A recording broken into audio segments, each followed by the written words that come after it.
back in the studio, mystic and poet, Tony K. How you doing, sir? Not bad, James. How are you today? Fantastic. So good to see you.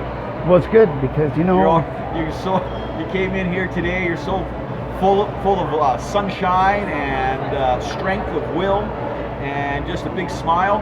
What's on the go? What's on the go? I've been thinking about what I've said to you, James. You've had a few videos that you've recorded for me up until this day right now, but really it comes down to today is Father's Day, and utmost gratitude to all the fathers out there. Because without them, their child wouldn't be here. It's not just about the women. It really is also about the father, because, I actually wrote about that today.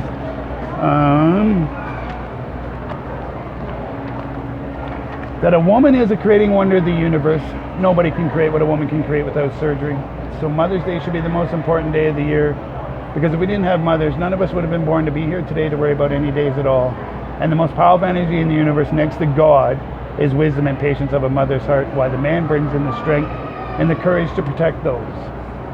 That's a strength that I don't know if you can understand, most people can understand, but it is there.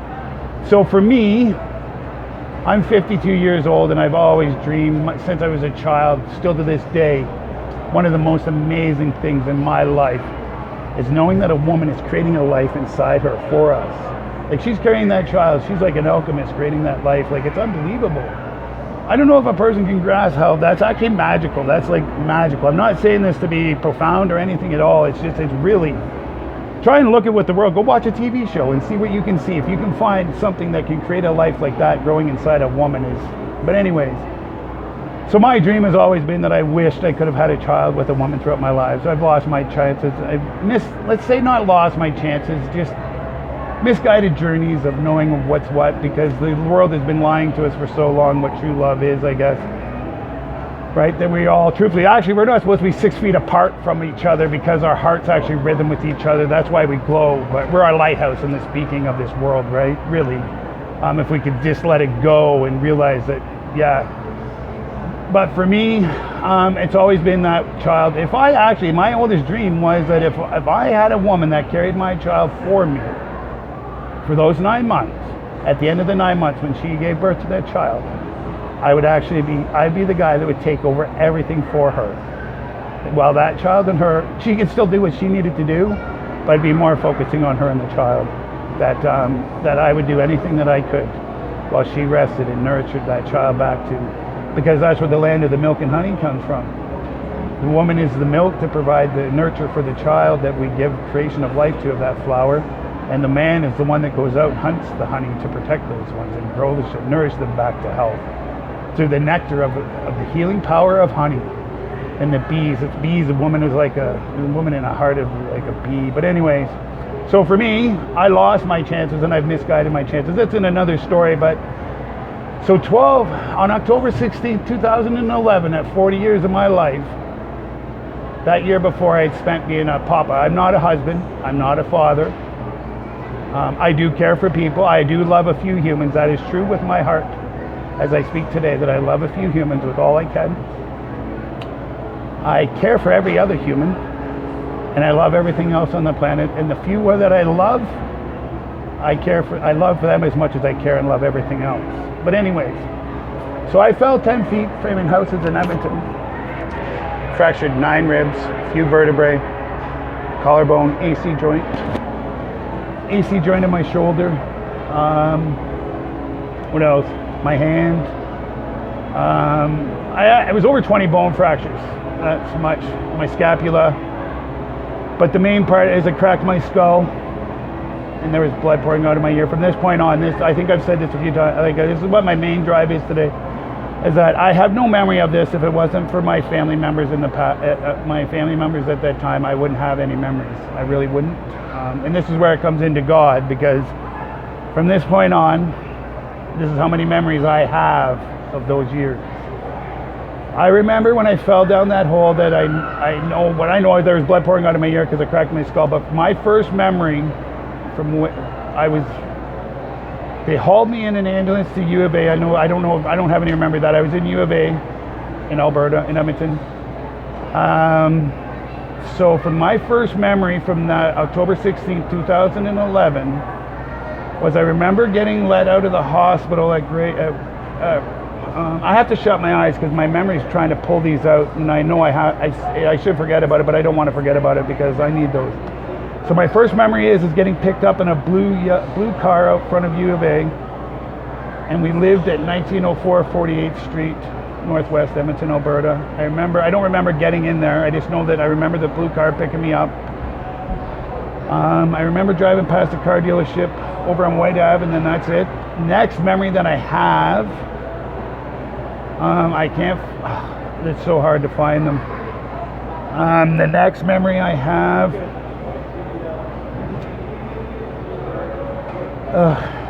I remember we were living at 1904. I don't know what anybody was there. I don't know who was living with us. I don't know nothing. It's like when I'm talking about this stuff right here at this moment, this is like I'm projecting it to me right now because my eyes are shut. It's because I'm at that time, from what I remember, I still ask my doctor this day if I was laying in a hospital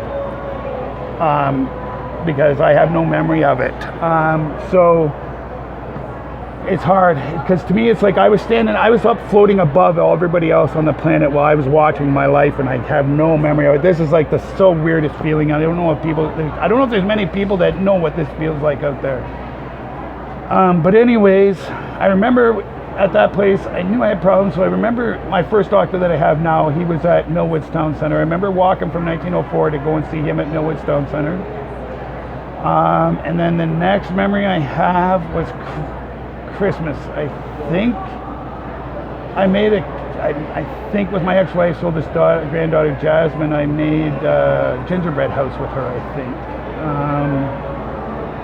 Right? Because at the time of my fall, I should go back to that. I forgot to say that at the time of my fall, I was dreaming about that I wanted, because I'd been a papa to my ex-wife's daughter's child that summer. Really learning about what life is. If you ever want to know what life is, go and hang out at a daycare, a dog park, and an old age home, and you'll find out what we're all made of, because you'll never see it anywhere else. That's where the true heart lays. But anyways, so at that time when I fell, I had a dream, and back to again, I've always had a dream of being a father. I don't know, it's just my dream, personally, myself. It's my biggest regret and my biggest envy of mankind. But anyways, I am who I am, and I can't change that. So I had this dream that I was moving from Edmonton. My ex-wife and I weren't getting along too good at that time. We never really, I don't hate anybody. It's just the way life goes.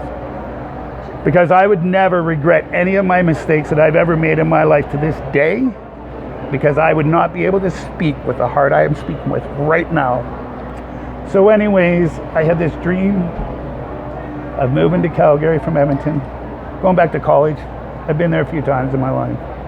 School. Anyways, going to college to get my framing ticket, because I wanted to frame houses. Because all at that time, I wanted to be was a papa to my ex-wife's two grandkids, Jasmine and Dominic at that time. So I was actually going to work that whole freaking winter framing houses and save my money.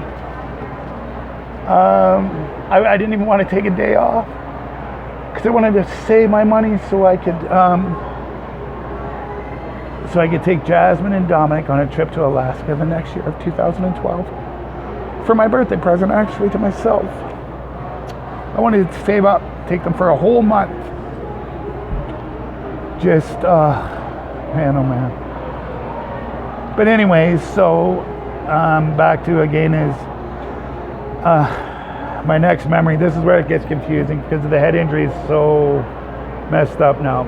But so to get to that point of what my dream was, my next memory after building that gingerbread house with Jasmine, I think I ended up at Millard Center for WCB doing some treatments. I think I got there in a taxi.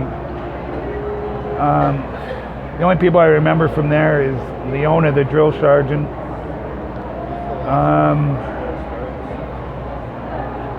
I forget, Lyons was the psychologist. Anyways, he actually said I had a buoyant disposition. I remember that thing about him. But anyways, I have no memory much of being at Millard other than eating soup, and I met a friend, Reg, there, and his wife, Lucy. it's crazy that this stuff, I have no memory of it. But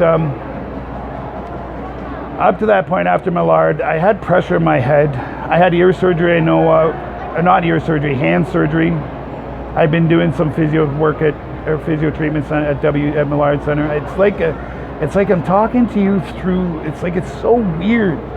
It's like I still think I'm laying in the bed telling you guys this, or it's like I'm up above looking down at this stuff, and it's really hard. It actually hurts my brain when I try to pull out those memories, but I know I have to, or I can't be here to help people that need help. So after that year, I remember I was trying to figure out what was causing the pressure in my head. I would go to emergency rooms. I would have this pressure. It was like, pound your thumb, but in your skull every day. Pump, pump, pump, pump. Every day. And I would go to emergency rooms. I actually remembered why I would go to emergency rooms complaining of this pressure.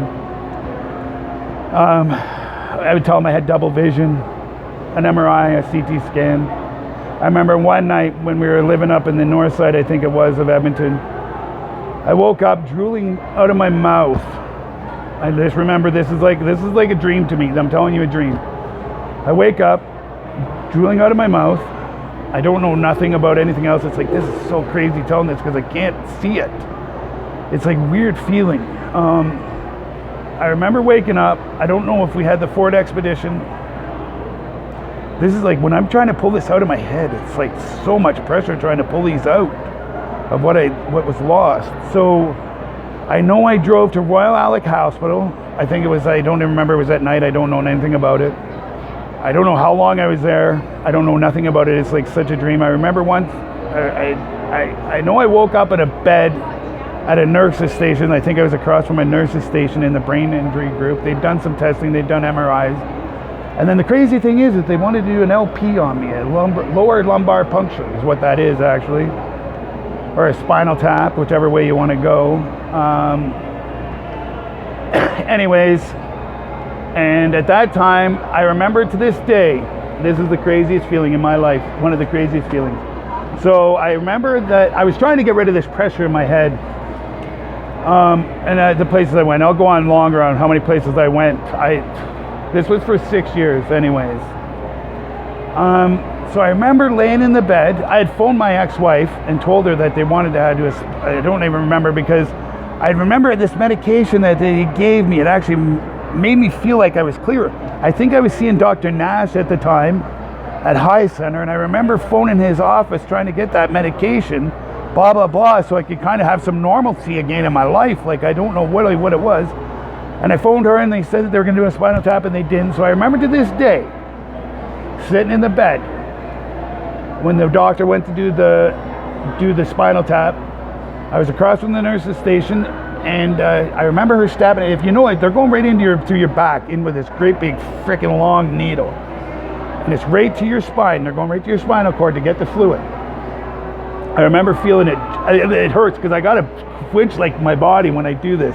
Like, it's weird. I actually have the feelings that I felt back then, but it's kind of weird that I don't have visual, but I have the feelings. So I remember her 7 times punching that through my back. I can remember, and it's like the most, and like, it makes me cripple now. It's actually a weird feeling. Like, if I think about it, it'll buckle my legs and I'll fall to the ground thinking about it. So then that didn't work. So then they gave me some more medication and I fell asleep. Then I remember they had to take me into this x-ray room to do this spinal tap, and that's all I can remember of that journey. I remember one time, it was with with Jasmine's mom, Amber, my ex-wife's daughter. I think I was driving with her and her friend from the north side down to the south side, and I started seeing double vision. I don't know when these years are, to tell you the truth. These don't years. Like, what I talk about right now, it's like, it's hit and miss on where I was or what years. I'm just going by dreams. I'm just telling dreams that I had. It's like dreams to me, but it actually really happened. It's literally happened. So I remember I started seeing double visions in the sign on the street. So I ended up, I said, Amber, I got to go to the U of A. There's something wrong here. There's something not right. So I remember sitting I remember sitting in U of A. Amber couldn't stay, her and her friend, and that's okay. It's just the way the world is, right? So I remember sitting there for hours in U of A. All I remember is just sitting there. I have no visuals about it. All I know I was there, had more testing again, and they kept telling me every time they would do these testings, and I'm telling them that there's pressure in my head. These doctors would actually say it's just residuals from your head injury. Here's some medication. I actually have a report from a doctor saying, this is the actual report, and this is a medical professional, and I'm telling him pressure, and the report says, he keeps contradicting me and telling me that I'm lying about I'm telling him he has a headache, and he tells me it's a pressure. Like this doctor actually inside my body telling me it's pressure or a headache. So anyway, so the next memories that I have, I knew that after that I don't even know where I was really working. I think I worked with my ex-wife at Dollarama in the South Side. She was a store manager at the South Common.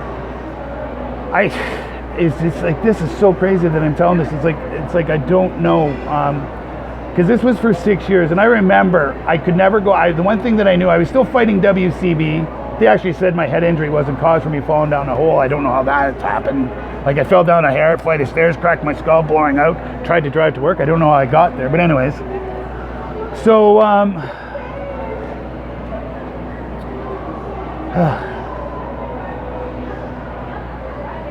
it's a lot that I have to unpack here. I don't know if a person can imagine this. And I haven't even gone back to the 40 years before my life of how many times I died before that. I've probably drowned almost 7 times. Car accidents a few times back in my drinking days of my younger life. But anyways,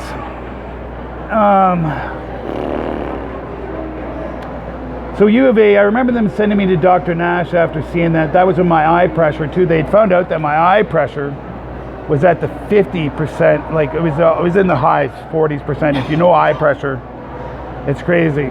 I remember seeing, that's where I ended up with Dr. Nash, I think, at frick that guy. All I know is that he had pointy shoes, and I was sitting in a room with him. I'm just going to take a quick pause. Okay. I have to reload the camera. This way. Is it? So Dr. Nash, I'd done so much testing. There was points, so I just kept going to emergency rooms with pressure in my head. I let them put tubes in my ears to try and get rid of this pressure. My story's massive. One of these days, as I'm talking with James, I'm gonna have to figure out how to get more of this out to the world, because it's crazy. I did this for 6 years. I had to move to Hinton. I moved to Hinton with my ex-wife, or not with my ex-wife. I moved there because I knew that I wasn't going to be normal again. I was battling all this stuff. I was living in Hinton. But I still was going to emergency rooms complaining of pressure in my head. I think I was working at Canadian Tire in Hinton and some other jobs that I have very little memory of. But I keep going back to the emergency room with pressure. One time I was working at Canadian Tire and I was having this panic attack. I ended up vomiting in a pail and just sitting there. All I remember is I sitting there. I don't know how I got to the hospital. I think they took me in an ambulance. I can't remember. But I was working at Canadian Tire. I was all stressed out, pressure in my head, blah, blah, blah. And then I remember to this day, they gave me the medication, and I drove from Hinton. I know I went from Hinton to Edmonton to see my ex-wife's grandkids because I wanted to see them. And I have no memory of how I got there. I literally have no memory. I drove from Innisfil today. Last weekend I came up here 3 times. Friday, Saturday, and Sunday, and I can tell you everything I did, but I can't tell you about that trip there. So to kind of shorten it up, all these pressures, these testings and stuff like this, the 6th year, I had a seizure. It was the year, actually, they wanted to do eye surgery even before this happened because my eye pressure was even in the 50s. But remember, doctors kept telling me that this was just residuals from my head injury. Doctors were making me feel like I was making this all up and I was lying. So the 6th year I had a seizure, vomited on the floor, almost bit my tongue off. Went for so many CT scans, and that's when they found the tumor, and I had a 4.5-hour brain surgery to remove that tumor. But even still after that, this is where, even still to this day, right now, I have a cyst in my brain, and I might have another possible tumor coming back. And I'm still out there fighting, and I go to places to help fight, to help this world and show the world, because I got taken away my gift of being a father to some child. I was going to meet a wife. I wanted that. When I fell down that hole, I was looking for my bride, my God's bride, or what is that? My kingdom bride. So is there 2 injuries? You fell from framing, and now there's a whole fall. No. Those are the same? Okay, sorry. Where did I lose? I mean, it's the original one that I fell. That's all we've heard about. Yeah, that's the one that I fell. There was actually another fall before that. This is the one where God was before that big one. It happened a few months before I was camping with my ex-wife's oldest daughter and her kids and her father on. I think I might have said this in Kamloops or in Nanaimo, and I fell into the hole there, almost drowned there. And I remember to this day, it was in a hole, almost drowning. And I said to God, I said, if I get lost, something's going to happen to them. And then He pulled me out, like I'm looking up at a light right now. There is a God, but I mean, so I live with that, and I'm still out there fighting today. And mental health is the one that we need to actually really probably focus on the most. I lived with that tumor in my brain for 6 years, and right now at this moment, I still have a dislocated rib that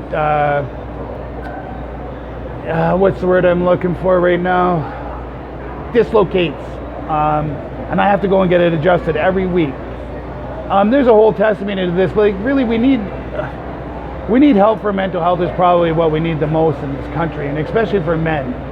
And one thing that I want men to know out there, this is for fathers and mothers today, is that I've only touched on really bit about what I've been through in my last 12 years, and not my whole life, not my child abuse, not my drunken years, not everything else, but where I'm at right now, the only thing that everything that I talk about, that everything that I've written about, is because I wanted to be a father to a child. And that was the only way, because if you ever want to see what God is, have a child with a woman and you'll find out really fast who God is, because there's no other way to look at that. Like, that's magic. My life, my last 12 years has been magic through God. He kept me alive for 6 years with a tumor in my brain that I have no memory of driving. Since 2 years ago on my birthday, I can remember everything. I've done over 300,000 kilometers to Alberta, BC, and part of Saskatchewan and Manitoba. And I can tell you everything I've done in almost the last 2 years. But with those years of the tumor, I can't tell you much. That's really what I tell there, is really as much of what I can remember. But I was driving. I taught my ex-wife's 2 daughters how to drive in Edmonton. I don't know how long it was. I don't know when it was. I just know that I was teaching them to drive. All I did is I handed them the keys and got in, and I don't have no memory of this. This is crazy. Like, I'm talking like I was drunk. To me, I was drunk, but everybody else, it's crazy. And this is where I'm back to the silent injury of the head injury and the depressions from that. But anyways, I taught them how to drive in Edmonton, and I have only one memory of them hitting, of her daughter Brooke almost hitting a sign, and that's it. That's all I can remember of teaching them how to drive. So if you ever want to know what God is, right? He saved me so many times in my last 12 years. That tumor was there, $15,000 in driving infractions, 2 car accidents, almost killed by a city bus. But anyways, When did your mysticism and your poetry, when did that come? It started it's kind of always been there, hitting and the lurking, I think, because I used to rate when I was in high school in the 80s. I'd rate poets to girls back then, but not really as big as it is. So it really started about, I think it's almost 2.5 years ago now.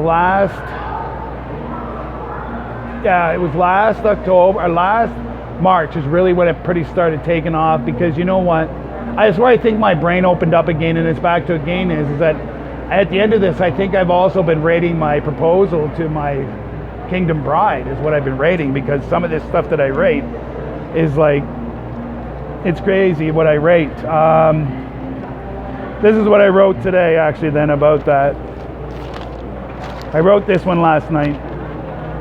I would love to have a bride that I could rescue from the lost and stolen of the learnings of knowledge and wisdom of how truly beautiful a woman is, and I could show the world that what a son and a daughter of God are, so that I could speak into her lotus body, creating another life inside her as she's growing our child.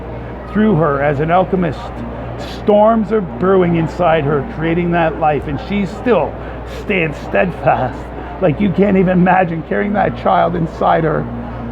And it's just, and then we're creating life with God in her, and that's magic.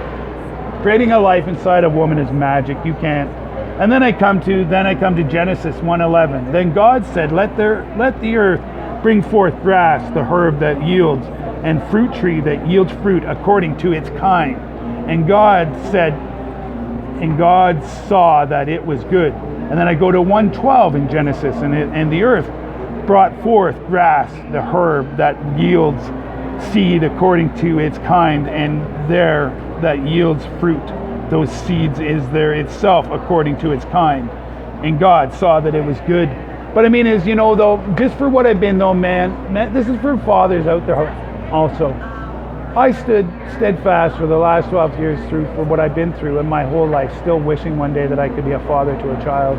And don't ever think that God doesn't love you, because he's always there. Don't ever think that. Just always wonder, where do you get there? How did you end up there? If you don't know that. And if those stories that they write about, as Jack Sparrow said in Pirates of the Caribbean, where did the stories come from if they're not true? So your work, your mystic life, as you engage with the greater unknown, and as you write it in poetry, how does that roll forward? You go from Hinton to Edmonton to Innisfail. How does that process roll? You're physically moving, but you're creating content at a fast rate, and it's deep. So how does that move you each day? How does it move me each day? Is because I wake up and I wonder, this is where I'll come to. And this one that I write, this isn't just for children. This isn't just for youth. This is for adults also.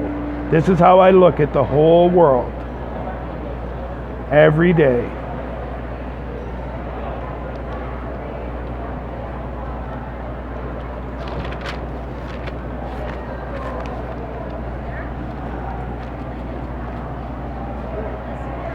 If I had the youth, I would put this one as the youth, but I'm going to use this as the whole world. If I had people ask or tell me they don't know what they would to be, well, I would say, I see a million dreams in your eyes of a doctor healing people, a teacher teaching people, a firefighter putting out fires and going home to their child at night. Like today is Father's Day. You know what? I don't know. There could be nothing more rewarding in this world than teaching your child. Like your child is looking up to you. Like you are a God to them. I'm not saying that literally, like you do have God in you, but you are a God to that child, and as their eyes are looking at you and saying, one more ride, right? But then I go to it, and then you become a teacher, and you can be whatever you want to be. So I guess it really boils down to what drives me is humanity. And it's crazy that, you know what, I used to always say that before most of this last year and a half of writing, that always my ex-wife's grandchildren were the most important thing in my life, still to this day. Her 5 children, yeah. They're in my heart. And the only one that can actually probably truthfully understand what I write is a mother truthfully loving her child. Is that true connection of a mother and daughter, or a mother and son connection from the moment of birth. Not necessarily from the father, but a father does love. But I mean is, this love that I talk about and what I write is a love for a child that the only one that can compare to it is a mother and child, because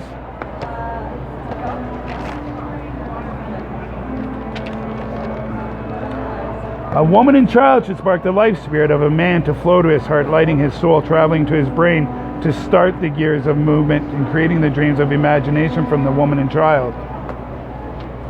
But, it's always back to, because I guess really, James, when I get down to it, it's always about life, because I'm fighting for mankind, and I don't have to fight for anybody. I really don't. I don't.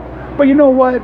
I always come back to a child, and back to again is when I go back to my root of Jesus and my childhood. If I go back to creating that child, then what am I supposed to do? Teach my child that I don't care about anybody else? Because here's one that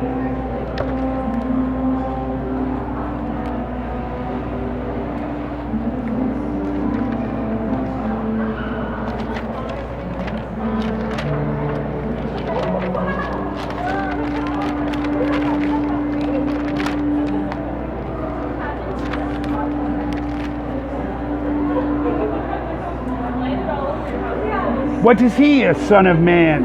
of God is he that does not help another man, son of God, like a brother, in the word of conversations, of learning, of knowledge and wisdom, in the healing power of the vibration of the sound of whom, and the creation of life is he. What is she? A woman, daughter of God is she, that does not help another woman, daughter of God, like a sister in the word of God, in conversations of learning and knowledge, in the wisdom and the healing power of the vibration and the sound of the creation of life, and the son of whom is she, not to help. But then I look at this and I go, then I would say, Father, forgive them of their lost and stolen learnings of knowledge and wisdom in the word of the conversation with God in the creation of life. Through Joseph, you just have to grasp it. It's right there. So, what's up this week? I don't know, James. I just go with where I go. I really truthfully am on a different connection with God. I really do talk with God every day. Like I drove up from Innisfail today and I ask him. I sit there and I'll ask him, I go, should I speak for mankind? Should I not? Should I speak and show them that who they are? Because they really truthfully are a bioelectrical creating engineer in this energy of this multiverse with God. It's like a web of a universe. Like you can't. And now we've come through 3 shows. We did the introduction, we went a little deeper, and now we did a pretty comprehensive since your injury update. So definitely there's the prehistory. I don't think we're ready for that yet on the show. Anything you're seeing where you want to go with the show? What I would like to do is really, I would like to create, I call it happy pollinators. Just for people that are lonely. Like today would be a good day for this because there's people out there, there's lost fathers and mothers out there in the whole world actually today. And especially for lost fathers that we could just happy pollinators. It's not about, because we always talk about being a healthcare aide. We always talk about being the pill giver or the house cleaner, whichever. Just go there and actually have that word of conversation with them. Right? Because it's like the bee dance. They flap their wings and they can vibrate with a democracy on who votes for who on the best happy bee flaps. It's like the same as our conversation of joy. There's nothing more, because people's happiness is my superpower. It really is. It makes me, what do I say? People's happiness is my happiness, which is really truthfully my superpower, and everybody has that. We are all truthfully a lighthouse in this speaking of these stormy seas of these toxic multimedia garbages that they feed us every day as we're trying to swim out of it to actually grasp a breath of fresh air and waiting for the liberty, somebody to light that liberty of torch of a woman and a child so that we can find our way back to God in his light. Awesome. See you next time.